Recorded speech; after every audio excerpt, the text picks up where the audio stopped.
에게 점수 달라고 이런 소리 하는 게 아니고 정말로 훌륭하십니다. 은혜를 많이 받습니다. 시편 98편 8절에 여호와 앞에서 큰 물은 박수할지어다. 모든 하나님의 창조한 창조물들은 하나님을 향해서 박수하라 그랬어요. 하나님은 박수를 받으시는 하나님, 박수 받기를 좋아하시는 하나님. 우리가 박수한다는 것은 존경한다는 의미도 있고, 사랑한다는 의미도 있고, 격려한다는 의미도 있고, 또 앞으로 잘하라고 하는 그런 의미도 있습니다. 박수할 때 그 박수는 여러 가지 격려하는 의미가 있습니다. 그래서 많은 사람들과 박수해 줘야 합니다. 하나님 앞에도 박수를 많이 해야 합니다. 옛날에는 교회 안에서 박수하는 것을 금했습니다마는 성경에 보면은 하나님도 박수 받으시기 원하신다. 우리가 아내를 향해서 박수도 쳐줘. 남편에게도 박수하고, 자식들에게도 박수해주고, 또 우리 목사님에게도 박수해주고, 이웃 성도들에게도 박수해주고, 격려해줘야 해. 박수해줘야 합니다. 우리 모두 함께 박수합시다.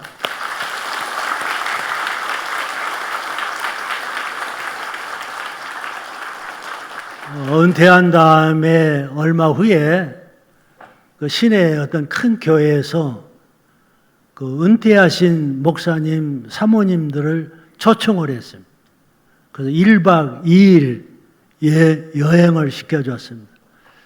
한 번은 저 충청도 그 어디입니까?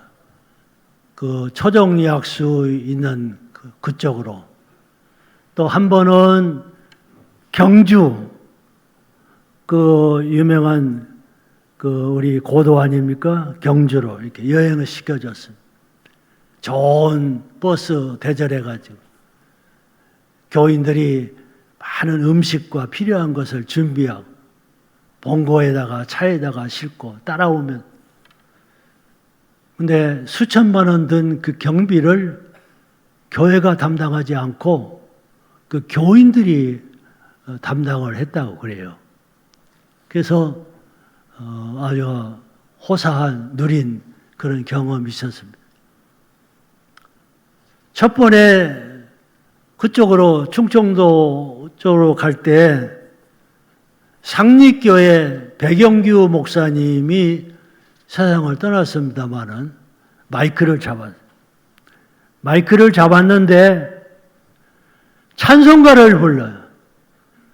근데 찬송가를 몇 장 부르고 말 줄을 알았는데 그게 아니야. 거기까지 가는 한 3시간 동안 계속 자기가 마이크를 잡고 찬양을 해요. 근데 참 놀라운 것은 그 목사님의 찬양을 인도하는데 같은 찬송을 부른 게 아니라 매번 다른 찬송가 불러요. 그리고 1절만 부른 게 아니라 1절, 2절, 3절, 4절까지 전부 다 외워서 이렇게 불렀어요. 많은 목사님들이 큰 은혜를 받았어요. 아, 저런 목사님도 계시구나. 몇십 곡은 누구나 다 쉽게 할 수가 있는데 100곡 넘게 몇 시간 동안 새로운 찬송가를 계속 부른다고 하는 것이 너무나 놀라웠어요. 목사님들이 은혜가 됐어요. 그래서 물었습니다. 어떻게 해서 그렇게 할 수가 있었느냐. 그러니까 제가 옛날 시골에서 전도사 시작하면서부터 도시에 와서 목사가 목회하는 동안에 주일 저녁 예배는 찬양의 밤이라 해가지고 우리가 다 그러지 않습니까? 찬양하는 밤. 그때는 그 예배 순서 다 하고 마지막에 찬양을 그렇게 불렀답니다. 매주일에 한 곡씩 선곡해가지고 그 찬송가를 계속 한 번만 부르는 게 아니라 계속 불러요. 교인들이 1절, 2절, 3절 다 암기할 때까지 계속 불러요. 그 전주 부른 찬송 복습하고 또 이번 주로 새로운 찬송 부르고 시작하고 그렇게 해서 찬송을 그렇게 많이 알게 됐다는 거예요. 그렇게 찬송을 부르는 동안에 교회의 모든 어려움이 다 물러가고 사탄의 역사가 다 물러가고 교회가 부흥하고 그리고 교회당을 새로 짓게 됐어요. 그리고 성도들이 변화되기 시작했어요.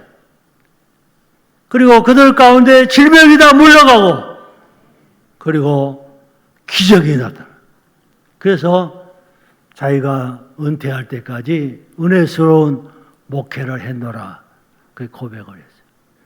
아, 얼마나 은혜가 됐는지 몰라요. 그때 내 마음속에 이런 생각이 들었어요. 나도 목회를 다시 할 수 있다고 하면은 그렇게 한번 해보고 싶다. 찬양 사역을 한번 해보고 싶다. 그런 생각이 들었어요. 말씀과 성경을 설교합니다. 기도를 강조합니다. 그러나 찬송은 별로 강조하지 않습니다. 근데 사실은 예배는 기도도 헌금도 말씀도 필요하지만은 절대적인 게 아닙니다. 뭐이 절대적이냐? 예배의 근본적인 요소, 핵심 요소, 절대적인 것은 찬양입니다. 기도 없는 예배, 말씀 없는 예배 있을 수 있습니다. 그러나 찬양이 없는 예배는 예배라고 할 수가 없습니다. 존재할 수가 없습니다. 그래서 하나님께서 오늘 우리를 창조하시고 구원하신 또 이 만물을 만드신 목적이 뭐냐? 태양이, 바다가, 바람이, 태양이, 달이, 나무가, 곤충이, 나비가, 잠자리가 왜 있느냐는 뭐 때문에 저런 세상에 사는 거 아니야? 우리가 알지 못하지만은 다 하나님 찬양을 위해서 존재하는 거예요. 하나님께서 오늘 우리를 이 땅에 구원하시고 하나님 자녀 삼으신 이유가 뭐냐? 우리는 찬양하는 백성을 삼으신 거죠. 찬양이 우리의 삶에서 흘러가는 그런 삶이 되시기를 주의 이름으로 축원합니다.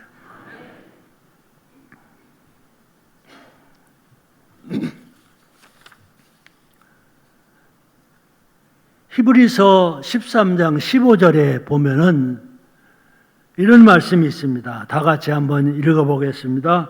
그러므로 우리는 예수로 말미암아 항상 찬송의 제사를 하나님께 드리자. 이는 그 이름을 증언하는 입술의 열매. 찬송의 제사. 옛날 구약시대에는 여러분이 잘 아시는 대로 소나 양이나 짐승 그런 것들을 잡아서 제물로 하나님 바치고 기름도 바치고 또 식물도 바치고 그랬습니다. 그 제물입니다. 그거 없는 제사는 제사가 아닙니다. 또 하나님 받지 않으십니다. 그런 것들이 제물입니다. 근데 여기 봅니까? 신약 시대에 예배의 제물은 뭐냐? 이게 찬송의 제물이에요. 찬송의 제물. 찬송이 제물입니다. 이 예배에 나와서 우리 하나님 앞에 제물을 드린다고 할 때 헌금 몇 푼 드리는 것이 목적이 아니에요.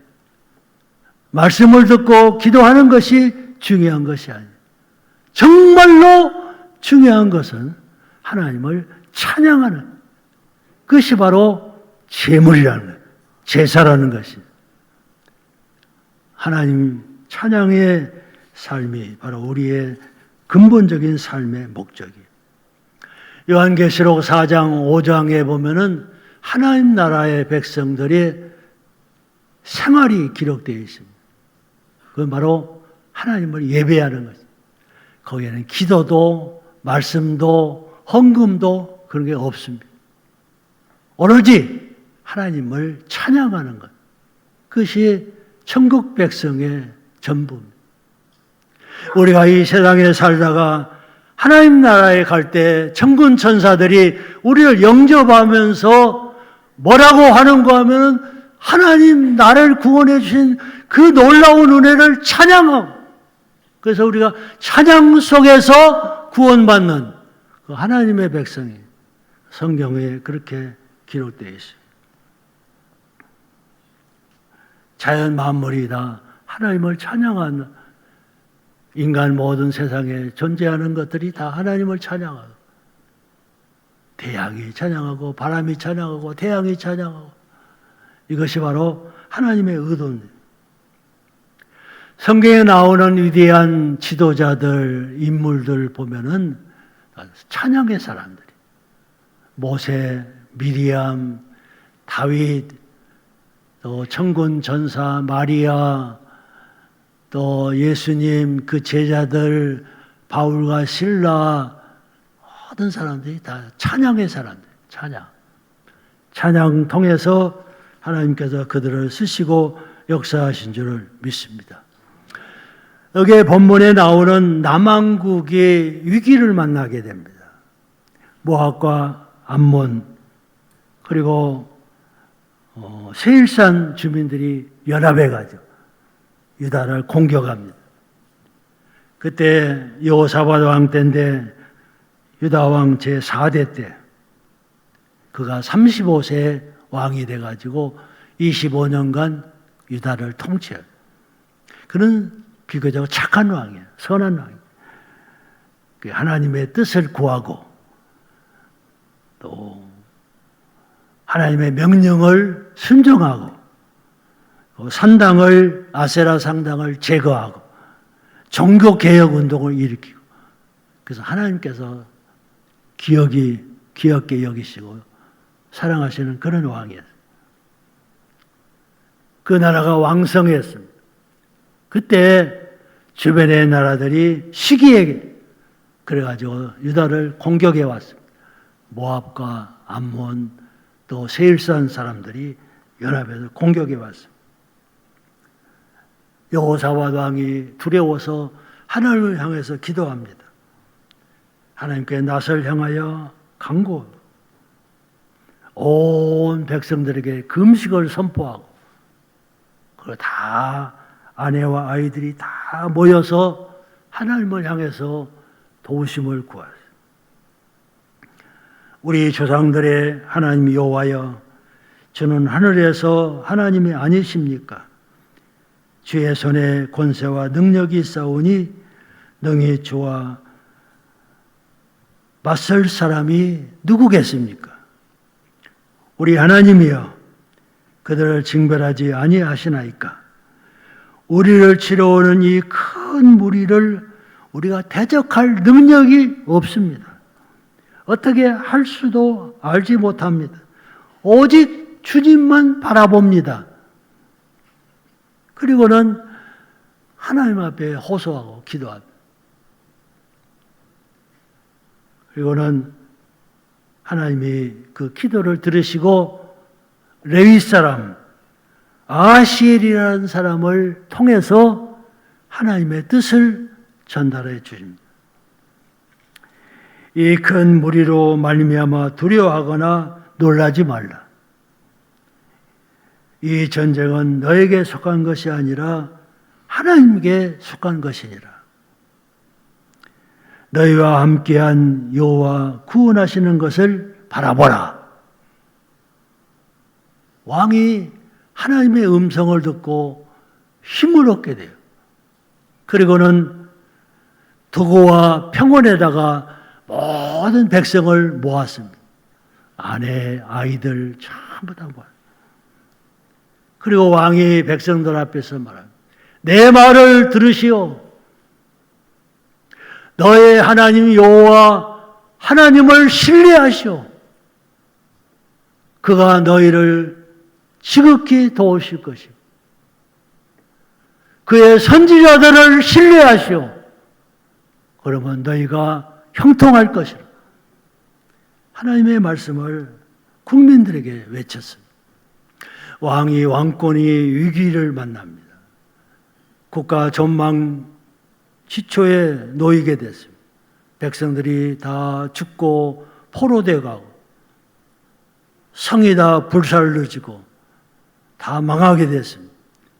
위기에 직면했습니다. 살아날 길이 없습니다. 왕권이 다 무너지게 됐습니다. 그때 외칩니다. 내 말을 들으시오. 너희는 너의 하나님 여호와를 신뢰하라. 너의 선지자들을 신뢰하라. 그러면 형통하리라. 그러면 견고하리라.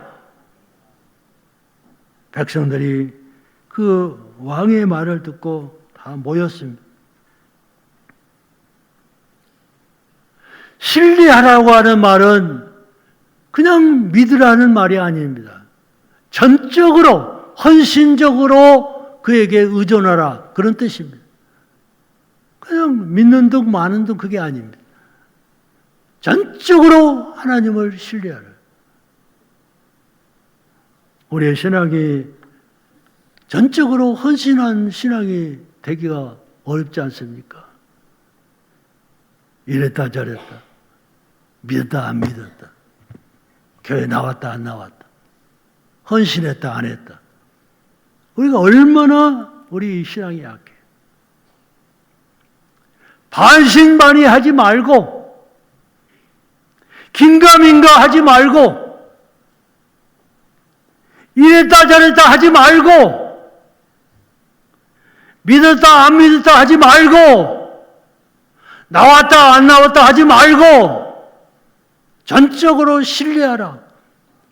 내 하나님 여호와를 신뢰하라. 그래야만 견고히 서리라. 내 하나님 사람을 신뢰하라. 그러면 형통하리라. 하나님께서 오늘 그렇게 말씀해 주시는 줄을 믿습니다. 이 왕은 백성들 가운데서 노래하는 사람들을 뽑았습니다. 그리고 그 수백 명 노래하는 사람들에게 가운을 일제적으로 입혔습니다. 다 똑같이.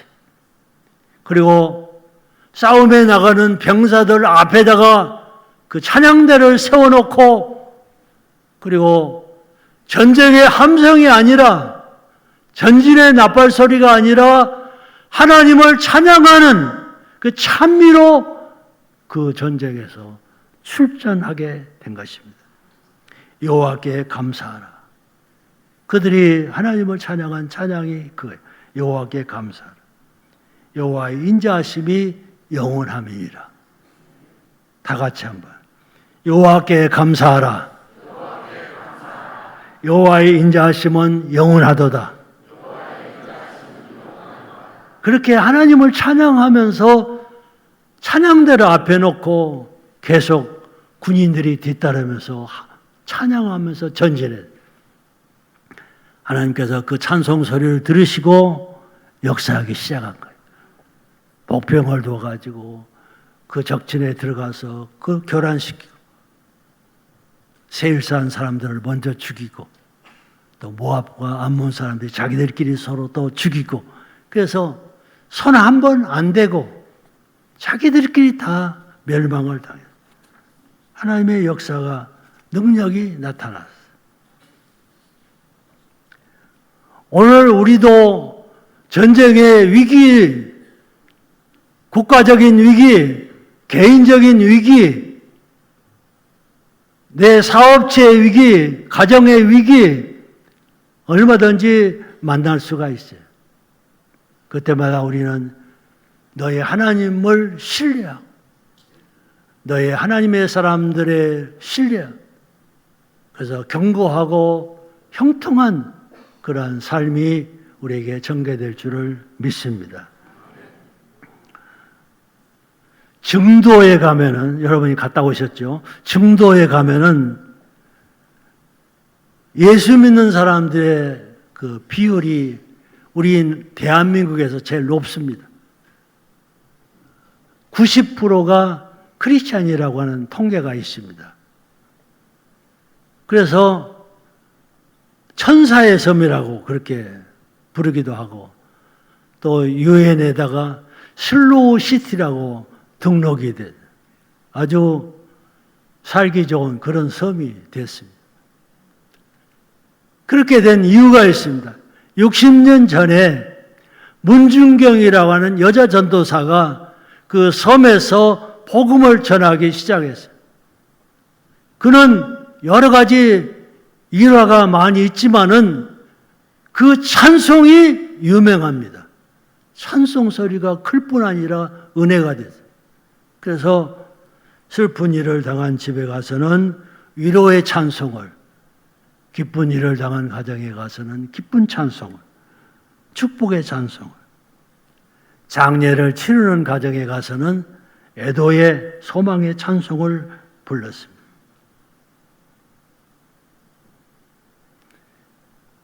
문중경의 찬송이 그 섬의 문화와 언어를 바꿨습니다. 변화시켰어요. 그래서 아이들이 이 전도사를 따라다니면서 그를 통해서 찬양과 말씀을 받게 됩니다. 많은 아이들이 예수를 믿게 됩니다. 한국 기독교의 위대한 지도자들이 문중경 전도사의 찬송을 듣고 예수 믿고 그리고 그들이 성장해서 한국교회에 이바지하게 됩니다. 유명한 CC의 이 김중권 목사님, 상결교회 이만신 목사님, 기독교 장로의 정태기 목사님, 이 귀한 분들이 그 섬에서 나타나게 됩니다. 한 사람의 찬송이 그 섬을 변화시키고 그 섬의 많은 사람들을 구원하고 그리고 위대한 하나님의 종들로 만들고 오늘 복음화율이 90%까지 올라가 대한민국에서 제일 살기 좋은 아름다운 도시가 돼요. 하나님의 영광을 돌리는 섬이 되었습니다. 살아가는 성도 여러분, 찬양하는 곳에 하나님이 계십니다. 찬양하는 사람들 가운데 하나님이 임재하십니다. 찬송이 있는 곳에 하나님은 역사하십니다. 치유하십니다. 문을 여십니다. 쇠고랑을 열어주십니다. 길을 내주십니다. 찬송하는 사람들 하나님께서 이끌어 가십니다. 에베소 1장 12절에 이는 우리가 그리스도 안에서 전부터 바라던 그의 영광의 찬송이 되게 하려 하십니다.